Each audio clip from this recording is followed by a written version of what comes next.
Everyone, welcome to my YouTube channel the vocab tuber. और आज की वीडियो के लिए मैं स्टोरी लेकर आई हूँ the donkey in a tigers skin. इसकी रीडिंग करेंगे हम और इसका हिंदी में ट्रांसलेशन करेंगे, वर्ड टू वर्ड हिंदी में ट्रांसलेशन देखेंगे। और रीडिंग करते टाइम हमें जो भी डिफिकल्ट वर्ड्स मिलेंगे हम उनको हिंदी में समझेंगे अच्छे से, ताकि हमें वो वर्ड्स ज्यादा लंबे टाइम तक याद रहें। सो चलिए आज की वीडियो स्टार्ट करते हैं। हमारी स्टोरी का टाइटल है the donkey in a tigers skin. Donkey, donkey किसको कहते हैं? डोंकी हम कहते हैं गधे को।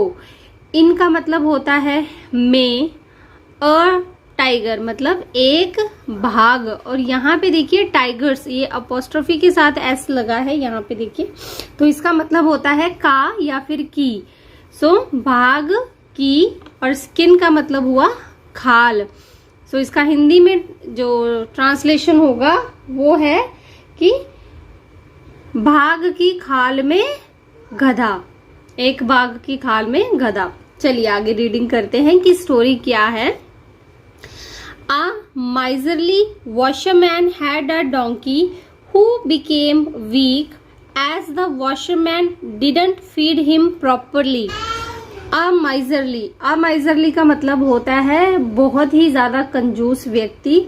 वॉशरमैन मतलब धोबी। हैड का मतलब हुआ था। अ डोंकी मतलब एक गधा। हु मतलब जो। बिकेम वीक मतलब कमजोर हो गया।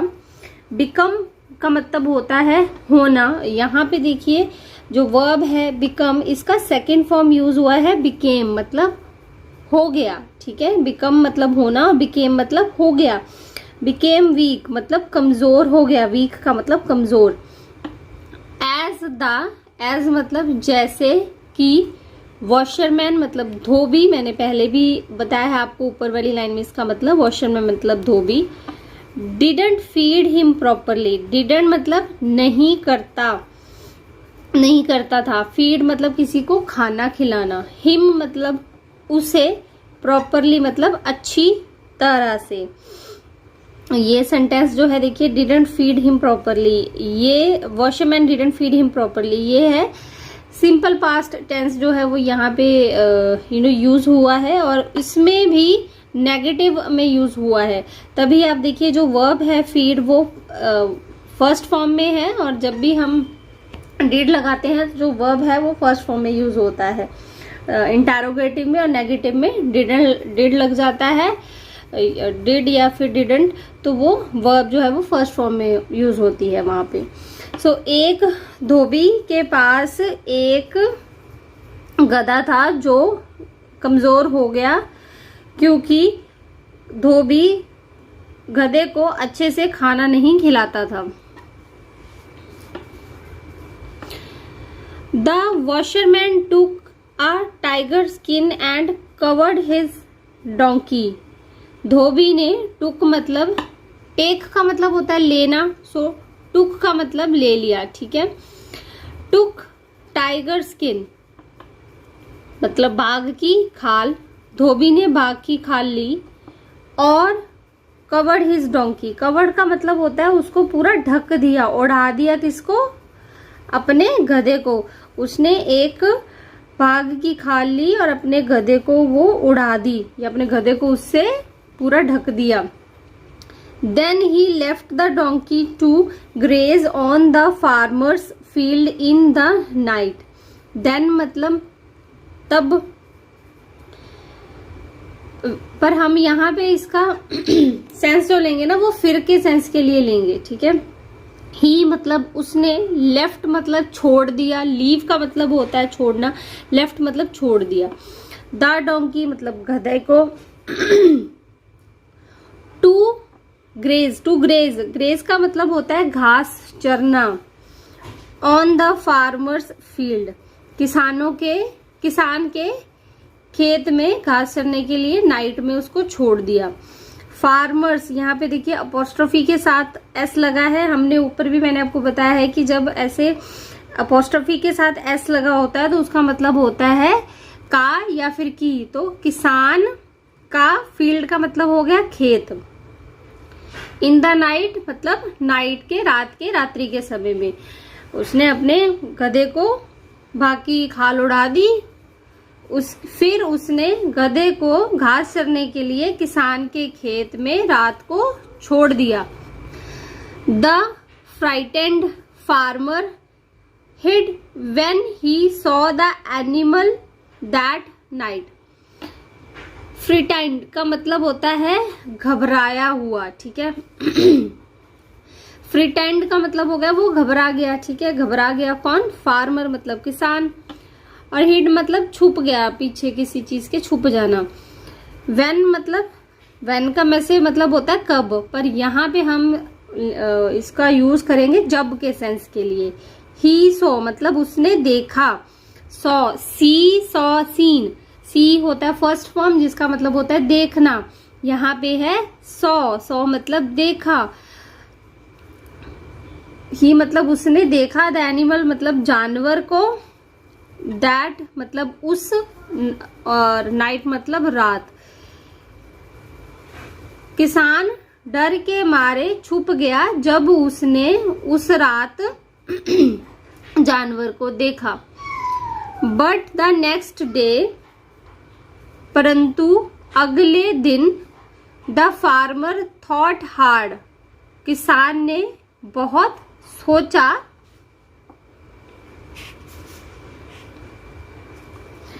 अ tiger never grazes in a field. A tiger मतलब एक बाघ। नेवर मतलब नहीं। ग्रेजेस देखिए यहाँ पे एस लगा है पीछे, ठीक है। यहाँ पे ऊपर देखिए हमने यहाँ पे पढ़ा था ग्रेज, यहाँ पे एस नहीं लगा है। ई के बाद देखिए यहाँ पे जो है एस लगा है। ये क्यों? क्योंकि टाइगर, अ टाइगर लिखा है तो मतलब सिंगुलर है। तो सिंगुलर जब हम इसका हिंदी में सेंस बनता है ता है, ती है, तो जो भाग है वो कभी भी खेतों में नहीं चरता है। तो इसीलिए सिंगुलर है। तो यहाँ पे ग्रेज मतलब घास चरना, एस लगा है उसके साथ, कि वो कभी भी खेतों में घास नहीं चरता है। समथिंग इज रॉन्ग हेयर, कह रहे कुछ तो गड़बड़ है। समथिंग इज रॉन्ग हेयर, कुछ सही नहीं है, कुछ तो गड़बड़ है।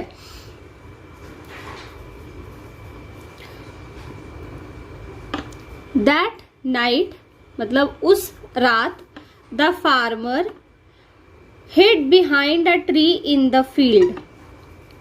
फार्मर मतलब, द फार्मर मतलब किसान।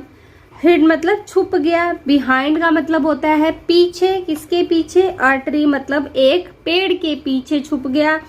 इन द फील्ड, इन का मतलब हो गया में, और द फील्ड मतलब खेत।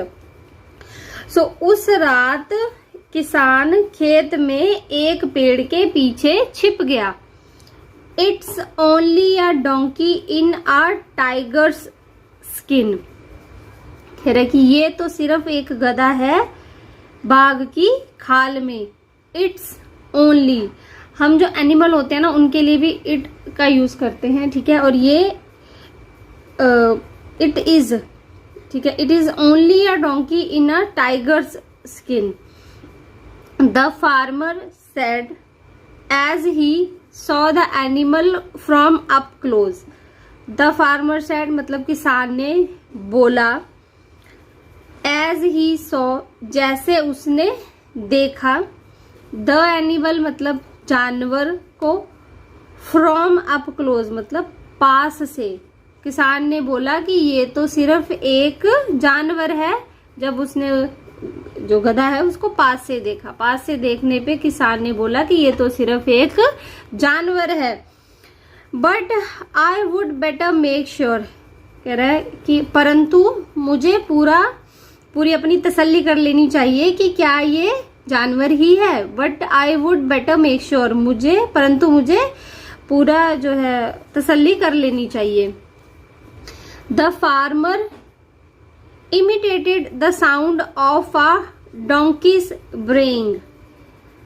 द फार्मर मतलब किसान। imitate का मतलब होता है किसी की नकल करना। यहाँ पे देखिए ed लगा है। imitated मतलब नकल की। द साउंड मतलब आवाज की, किसकी आवाज की? ऑफ अ डोंकीज ब्रेइंग, जैसे जो गधे हैं वो रेंगते हैं उसकी आवाज की उसने नकल की। The donkey responded the bread loudly.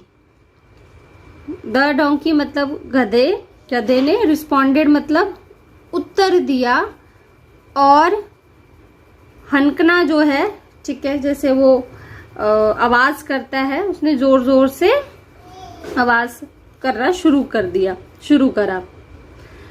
Take that कहते ये लो। The farmers beat the donkey with his stick till it was half dead. किसान ने बीट मतलब मारना, the donkey with his stick अपनी लाठी के साथ या फिर अपने डंडे के साथ उसको तब तक मारा, टिल मतलब तब तक, इट वॉज हाफ डेड जब तक कि वो अधमरा नहीं हो गया।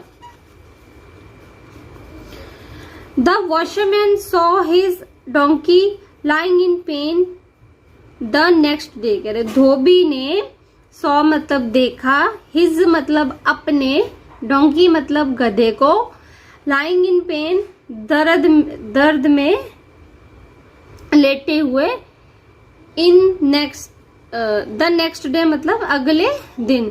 सो धोबी ने अपने गधे को अगले दिन दर्द में लेटे हुए देखा। प्लीज फॉरगिव मी, कृपया मुझे माफ कर दो। ही अपोलोजाइज टू द फार्मर, उसने किसान से माफी मांगी। अपोलोजाइज का मतलब होता है माफी मांगना, क्षमा मांगना। अपोलोजाइज मतलब माफी मांगी। से सॉरी टू योर डोंकी, से मतलब कहना, सॉरी मतलब माफी मांगना। से सॉरी टू योर डोंकी, अपने गधे से माफी मांगो। द फार्मर रिप्लाइड, किसान ने उत्तर दिया। The washerman always treated the donkey well after that. Dhobi, the washerman मतलब धोबी ने, ऑलवेज मतलब हमेशा, ट्रीटेड द डोंकी मतलब गधे के साथ अच्छा व्यवहार करा, वेल आफ्टर दैट अच्छे से व्यवहार करा, आफ्टर दैट मतलब उसके बाद।